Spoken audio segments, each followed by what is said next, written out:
Hello, welcome to Apple classes. ഇന്ന് നമ്മൾ എൻക്ലക്സിൻ്റെ ഒരു ക്വസ്റ്റ്യൻ ഡിസ്കഷൻ നടത്താൻ പോവുകയാണ്. നമ്മൾ ചെയ്യാൻ പോകുന്ന ടോപ്പിക് എന്ന് പറയുന്നത് തലസീമിയ മേജർ എന്ന് പറയുന്ന ഒരു പ്രശ്നത്തെക്കുറിച്ചാണ്.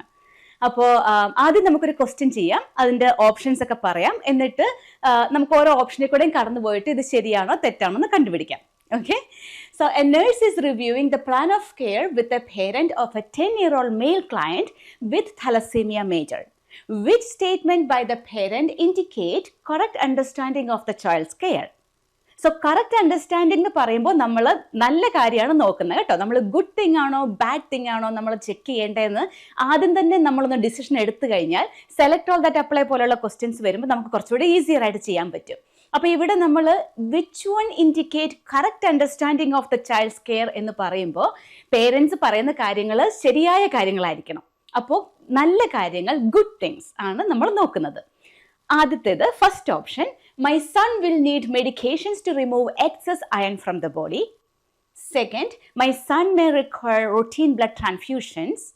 Number 3, my son should receive folic acid supplementation. Number 4, my son should avoid taking live vaccines. Number 5, I should give him daily dose of multivitamins. And number 6, this condition can affect his heart. So 6 options ഉണ്ട്. ഇതിൽ ഏതൊക്കെയാണ് നല്ലതായിട്ടുള്ള കാര്യങ്ങൾ അതാണ് നമ്മൾ select ചെയ്യുക. Remember, select all that അപ്ലൈയിൽ negative മാർക്കിങ്ങും ഉണ്ട്. അപ്പോൾ വെറുതെ എടുത്തു ചാടി ഒരു ഗസ് വർക്ക് എന്ന രീതിയിൽ ആൻസർ ചെയ്യരുത്. കറക്റ്റായിട്ട് അറിയാവുന്ന കാര്യങ്ങൾ മാത്രമേ സെലക്ട് ഓൾ ദാറ്റ് അപ്ലൈയിൽ സെലക്ട് ചെയ്യാവുള്ളൂ. ഓക്കെ, അപ്പോൾ try your best and let see if you got the right answers. ഇനി ഇതിൻ്റെ ആൻസേഴ്സിലേക്ക് പോകുന്നതിന് മുമ്പ് തലസീമിയ മേജർ എന്ന സിറ്റുവേഷൻ അല്ലെ കണ്ടീഷൻ എന്താണ്, അതിൽ എൻക്ലക്സിന്റെ സ്പെസിഫിക് ആയിട്ട് എന്തൊക്കെയാണ് ഓർത്തിരിക്കേണ്ടത് എന്ന് നമുക്കൊന്ന് നോക്കാം. ഇത്രയും കാര്യങ്ങൾ അറിയാമെങ്കിൽ തലസീമിയ മേജറിനെ പറ്റി എന്ത് ക്വസ്റ്റ്യൻ എങ്ങനെ വന്നാലും നിങ്ങൾക്ക് കറക്റ്റായിട്ട് ആൻസർ ചെയ്യാൻ പറ്റും. ഇതെന്ന് പറയുന്നത് ഒരു ഹെമറ്റോളജിയുടെ പാർട്ടായിട്ട് വരുന്ന ഒരു കണ്ടീഷനാണ്. അപ്പോൾ ബോഡിയിൽ ഹീമോഗ്ലോബിൻ്റെ പ്രോപ്പർ ആയിട്ടുള്ള മാനുഫാക്ചറിങ് നടക്കാതെ വരുമ്പോൾ ഉണ്ടാവുന്ന ഒരു ഇഷ്യൂ ആണ് തലസീമിയ മേജർ.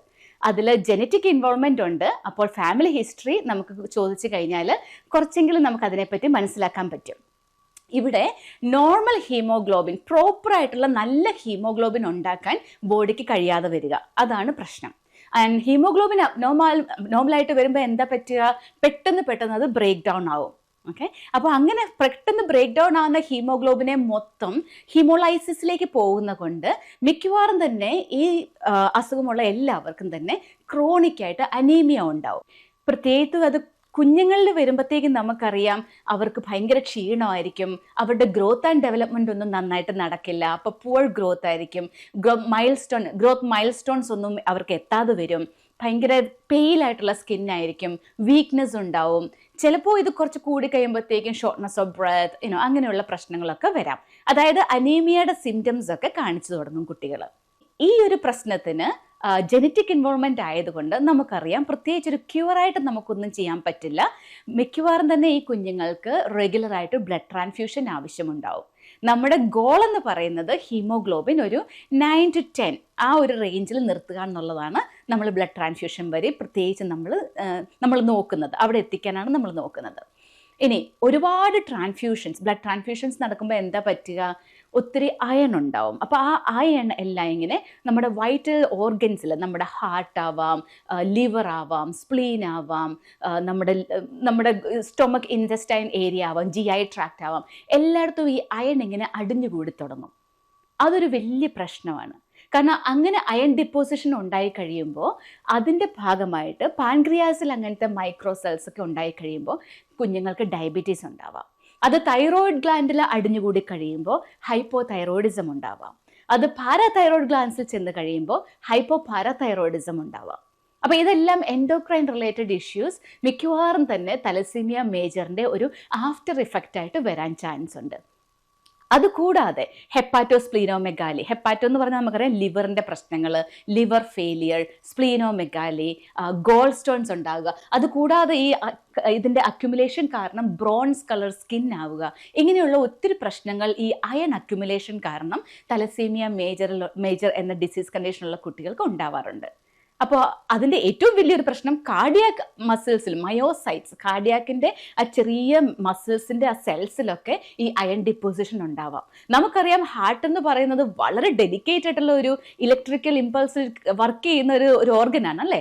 അപ്പോൾ അതിനിടയ്ക്ക് ഇതുപോലെയുള്ള അയൺ ഡിപ്പോസിഷൻ വരുമ്പോൾ അതിൻ്റെ മെക്കാനിസം ഒക്കെ മാറും. അപ്പോൾ എന്താ പറ്റുക? അരിത്മിയ ഉണ്ടാവും, കാർഡിയാക് അരിത്മിയാസ് ഉണ്ടാവാം. സോ ചുരുക്കത്തിൽ ഈ അയൺ ഡിപ്പോസിഷൻ ഒരു വലിയ പ്രശ്നമാണ് ഈ തലസീമിയ മേജർ എന്ന് പറയുന്ന കണ്ടീഷനിൽ. അപ്പോൾ എങ്ങനെയാണ് ഈ അയണിനെ നമ്മൾ പുറത്താക്കുക? അതിന് പറയുന്ന പേരാണ് ചെലേഷൻ തെറാപ്പി. ഇപ്പോൾ ചെലേഷൻ തെറാപ്പി എന്ന് പറഞ്ഞു കഴിഞ്ഞാൽ നമുക്ക് ചെലറ്റേഴ്സ് എന്നാണ് അതിൽ പറയുക, അയണിനെ മാറ്റാനുള്ള കുറച്ച് മെഡിസിൻസ്. ആ മെഡിസിൻസ് കൊടുത്തു കഴിഞ്ഞാൽ നമുക്ക് അയണിനെ ബോഡിയിൽ നിന്ന് മാറ്റാൻ പറ്റും. അപ്പം നമ്മുടെ ക്വസ്റ്റ്യനിൽ അതിൻ്റെ ഒരു ഓപ്ഷൻ ഉണ്ടായിരുന്നു, നിങ്ങൾ ഓർക്കുന്നുണ്ടാവുമായിരിക്കും. ഫസ്റ്റ് ഓപ്ഷൻ പറയുന്നത് my son will need medications to remove excess iron from body. അത് ശരിക്കും ഉള്ള കാര്യമാണ് അല്ലേ, നല്ല കാര്യമാണ്. ഓക്കെ, അപ്പോൾ കമ്മിങ് ബാക്ക് ടു ദിസ്, ഈ മെഡിക്കേഷൻസ് ഒക്കെ എങ്ങനെയാണ് ഓർത്തിരിക്കുക? അതിൻ്റെ ആദ്യത്തെ ആ ഒരു ലെറ്റേഴ്സ് ഓർത്തിരുന്നാൽ മതി. ഡിഫർ എന്ന് കാണുന്നുണ്ടെങ്കിൽ, ഇപ്പോൾ ഇതിൻ്റെ കാണുന്നെങ്കിൽ ഡിഫ്രാസിറോക്സ്, ഡിഫ്രോക്സിമൈൻ, ഡിഫറിപ്രോൺ. സോ അങ്ങനെ ഡിഫർ എന്ന് കാണുമ്പോൾ ഓർക്കുക, ഇത് അയണിനെ മാറ്റാനുള്ള മെഡിക്കേഷൻ്റെ ചെലേഷൻ തെറാപ്പിയുടെ പാർട്ടായിട്ടുള്ള മെഡിക്കേഷൻസ് ആണെന്നുള്ള കാര്യം ഓർത്തിരുന്നാൽ മതി. ഓക്കെ, ഇനി വേറൊരു കാര്യം ഓർക്കാനുള്ളത്, ഈ കുഞ്ഞുങ്ങൾക്ക് ബാലൻസ്ഡ് ഡയറ്റ് വേണം കൊടുക്കാൻ. ഒരുപാട് അയൺ എക്സ്ട്രാ കൊടുക്കണമെന്നോ അല്ലെങ്കിൽ അയൺ കംപ്ലീറ്റ് ആയിട്ട് മാറ്റണമെന്നോ നമ്മൾ പറയില്ല, പക്ഷെ ബാലൻസ്ഡ് ഡയറ്റ് കൊടുക്കുക. കാരണം കുഞ്ഞുങ്ങൾ വളരുന്ന പ്രായമാണ്, ഓൾറെഡി നമുക്കറിയാം പുവർ ഗ്രോത്ത് ആൻഡ് ഡെവലപ്മെൻറ്റ് ഉണ്ടാവാൻ ചാൻസ് ഉണ്ട്. അപ്പോൾ അതിനെ ഒന്ന് മാറ്റാനായിട്ട് നമ്മൾ തീർച്ചയായിട്ടും വെൽ നറിഷ്മെൻറ്റ് എന്ന് പറയുന്നത് ഇമ്പോർട്ടൻ്റ് ആണ്. അതുകൊണ്ട് ഏറ്റവും നല്ലതായിട്ടുള്ള ഫുഡ് തന്നെ കുഞ്ഞുങ്ങൾക്ക് കൊടുക്കുക. പക്ഷേ ഒരുപാട് മൾട്ടി വൈറ്റമിൻസോ അയൺ ടാബ്ലറ്റ്സോ അങ്ങനെയുള്ള കാര്യങ്ങൾ ആഡ് ചെയ്യാതിരിക്കുക. കാരണം അവർക്ക് എക്സസ് അയൺ ആവശ്യമില്ല. ഫുഡിൽ നിന്ന് ന്യൂട്രിയൻസിൽ നിന്ന് കിട്ടുന്നതായിക്കോട്ടെ, കുഴപ്പമില്ല, പക്ഷെ എക്സ്ട്രാ ഒന്നും കൊടുക്കാതിരിക്കുക. ഇനി കൊടുക്കാനുള്ളതാണെങ്കിൽ ഒരു കാര്യം നമ്മൾ കൊടുക്കണം എന്ന് പറയും, സപ്ലിമെൻറ്റേഷൻ കൊടുക്കാം എന്ന് പറയും, അത് ഫോളിക് ആസിഡാണ്. കാരണം നമുക്കറിയാം നല്ല ഹീമോഗ്ലോബിൻ്റെ പ്രൊഡക്ഷന് വേണ്ടിയിട്ട് നമുക്ക് ഫോളിക് ആസിഡും ആവശ്യമാണ്. അപ്പോൾ ഫോളിക് ആസിഡ് സപ്ലിമെൻറ്റ് ചെയ്തതിന് കുഴപ്പമില്ല, പക്ഷെ അയൺ അല്ലെങ്കിൽ മൾട്ടിവൈറ്റമിൻ്റെ അകത്തൊക്കെ അയൺ ഉണ്ടല്ലോ, അത് എക്സ്ട്രാ കൊടുക്കാതിരിക്കുക. ഓക്കെ, അപ്പോൾ ഏതാണ്ട് കാര്യങ്ങൾ മനസ്സിലായല്ലോ തലസീമിയ മേജറിനെ പറ്റി. കുഞ്ഞുങ്ങളെ എങ്ങനെയാണ് നമ്മൾ ടേക്ക് കെയർ ചെയ്യേണ്ടത്, പേരൻസിനെ എങ്ങനെയാണ് നമ്മൾ എഡ്യൂക്കേറ്റ് ചെയ്യേണ്ടത്. കാരണം ഈ ഒരു സംഭവം നമുക്കറിയാം, ഇതൊരു ലൈഫ് ലോങ് സിറ്റുവേഷനാണ്. അപ്പോൾ പേരൻസിന് മതിയായ രീതിയിൽ കംപ്ലീറ്റ് അണ്ടർസ്റ്റാൻഡിങ് കൊടുക്കുക എന്നുള്ളത് നേഴ്സ് എന്ന രീതിയിൽ നമ്മുടെ ഹെൽത്ത് എഡ്യൂക്കേഷൻ്റെ വലിയൊരു പാർട്ടാണ്. ഓക്കെ, അപ്പോൾ ഇത്രയും കാര്യങ്ങൾ അറിഞ്ഞ സ്ഥിതിക്ക് എന്തൊക്കെയായിരിക്കും കറക്റ്റ് ആൻസേഴ്സ് നമുക്ക് നോക്കാം. ആദ്യത്തേത് നമ്മൾ മുമ്പേ പറഞ്ഞ പോലെ my son will need medications to remove excess iron from the body. ശരിയാണ്, തീർച്ചയായിട്ടും നല്ല കാര്യമാണ്. അപ്പോൾ നമ്മളത് ഇൻഡിക്കേറ്റ് കറക്റ്റ് അണ്ടർസ്റ്റാൻഡിംഗ് എന്നാണല്ലോ, അപ്പോൾ അത് നമ്മുടെ ഒരു ആൻസറാണ്. രണ്ടാമത്തേത് my son may require routine blood transfusion.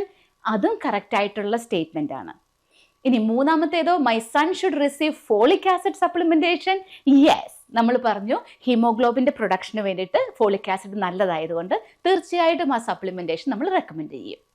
ഇനി നാലാമത്തെ ഓപ്ഷനിൽ പറയുന്നു my son should avoid taking live vaccines. പക്ഷെ അതിൻ്റെ ആവശ്യമില്ല അല്ലേ. കാരണം ലൈവ് വാക്സിൻസ് സാധാരണ നമ്മൾ ഏത് ടൈപ്പ് ആൾക്കാരാണ് ലൈവ് വാക്സിൻസ് എടുക്കരുത് എന്ന് പറയുക? ഇമ്മ്യൂണോ സപ്രസീവ് ആയിട്ടുള്ള ആൾക്കാരായിരിക്കും അല്ലേ. എന്തെങ്കിലുമൊക്കെ പെട്ടെന്ന് എന്തെങ്കിലും ലൈവ് വാക്സിൻസ് കൊണ്ട് ഇൻഫെക്ഷൻ വരാൻ ചാൻസ് ഉള്ളവരോടാണ് നമ്മൾ പറയുക. പക്ഷെ അങ്ങനത്തെ ഒരു പ്രശ്നവും ഇവിടെ ഇല്ല. തന്നെയുമല്ല, ഈ കുഞ്ഞുങ്ങൾക്ക് ഇൻഫെക്ഷൻ വരാതിരിക്കുക, നമുക്ക് എന്തെങ്കിലും പ്രിവെന്റ് ചെയ്യാൻ പറ്റുമെങ്കിൽ പ്രിവെന്റ് ചെയ്യുക എന്നുള്ളത് ഭയങ്കര ഇമ്പോർട്ടൻറ്റുമാണ്. അതുകൊണ്ട് the child needs all vaccines. Okay, ഇനി അടുത്തത് I should give him daily dose of multi vitamins. വേണ്ട, കാരണം മൾട്ടി വൈറ്റമിൻസിൻ്റെ അകത്ത് അയൺ ഉണ്ട്, എക്സ്ട്രാ അയൺ ഉണ്ട്. ഈ കുട്ടിക്ക് ഓൾറെഡി അയണിൻ്റെ പ്രോബ്ലമാണ്, അതുകൊണ്ട് നമുക്കത് കൊടുക്കേണ്ട ആവശ്യമില്ല.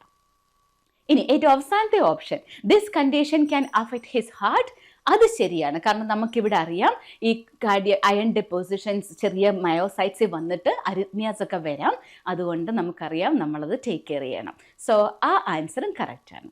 അപ്പോൾ ഏതൊക്കെയാണ് ഇവിടെ നമ്മൾ സെലക്ട് ചെയ്യുക കറക്റ്റ് ആൻസർ ആയിട്ട്? 1, 2, 3 and 6. അപ്പോൾ തലസീമിയ മേജറിനെ പറ്റി എല്ലാ കാര്യങ്ങളും, ഇത്രയും കാര്യങ്ങൾ എൻട്രൻസ് സ്പെസിഫിക് ആയിട്ടുള്ള ഇത്രയും പോയിന്റ്സ് നിങ്ങൾ പഠിച്ചു കഴിഞ്ഞാൽ അതിൽ വരുന്ന എല്ലാ ക്വസ്റ്റ്യൻസും 100% നിങ്ങൾക്ക് കോൺഫിഡൻസോടെ അറ്റൻഡ് ചെയ്യാൻ പറ്റുമെന്ന് ഞാൻ ഉറപ്പ് തരുന്നു. ഇനി ഇതുപോലെയുള്ള കൂടുതൽ ക്ലാസ്സുകൾ കേൾക്കണമെങ്കിൽ visit applearn.com.